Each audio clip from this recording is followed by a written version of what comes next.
Hello everyone, মাহবুব official 20-তে আপনাদেরকে স্বাগত।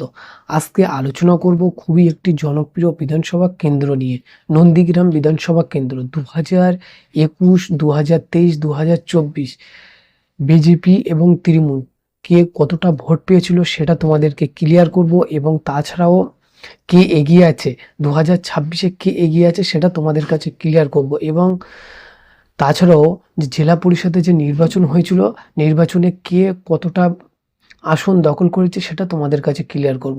So চলো মূল বিষয় আলোচনা করা যাক।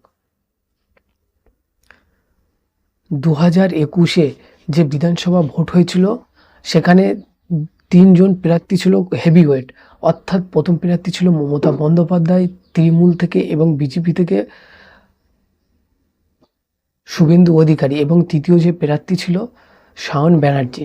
সো এখানে যে প্রথম স্থান অধিকার করেছিল শুভেন্দু অধিকারী, তিনি ভোট পেয়েছিলেন 1,10,000, এবং দ্বিতীয় স্থান যিনি অধিকার করেছিল মমতা বন্দ্যোপাধ্যায়, তিনি ভোট পেয়েছিল 1,08,000 সামথিং।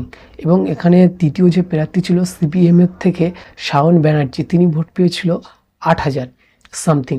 এবং তাছাড়াও যে জেলা পরিষদ 2023-এ যে ভোটটা হয়েছিল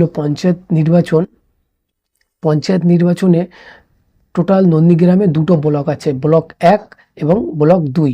ব্লক 1-এ আসন আছে 3টি, এবং নন্দীগ্রাম 2 নম্বর যে ব্লক আছে, 2 নম্বর ব্লকে আছে 2টো আসন, অর্থাৎ 2টো আসন আছে, এবং 2টো আসনের মধ্যে 2টোই বিজেপির দখলে। এবং যে নন্দীগ্রামে আর 3টি আসন আছে 1 নম্বর ব্লকে, সেই 3টি আসন তৃণমূলের দখলে, টিএমসির দখলে।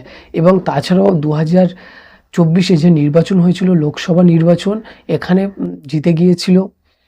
এখানে যে লোকসভা কেন্দ্র আছে জিতে গিয়েছিল অভিজিৎ গঙ্গোপাধ্যায়। এবং তাছাড়াও তোমাদের কাছে আর একটা কথা বলে রাখি, 2026-এ যে নির্বাচন হতে চলেছে, সবথেকে হাই প্রোফাইল যে কেন্দ্র হতে চলেছে সেটা হলো নন্দীগ্রাম কেন্দ্র। এবং তোমরা অবশ্যই কমেন্ট করে জানাবে এখানে জিততে পারে কে, তৃণমূল কংগ্রেসের মমতা বন্দ্যোপাধ্যায় এবং শুভেন্দু অধিকারী, কে জিততে পারে সেটা তোমাদের কাছে মতামত অবশ্যই জানতে চাই, এবং তোমরা অবশ্যই কমেন্ট করে জানাবে কে জিততে পারে 2026-এ বিধানসভা ভোটে।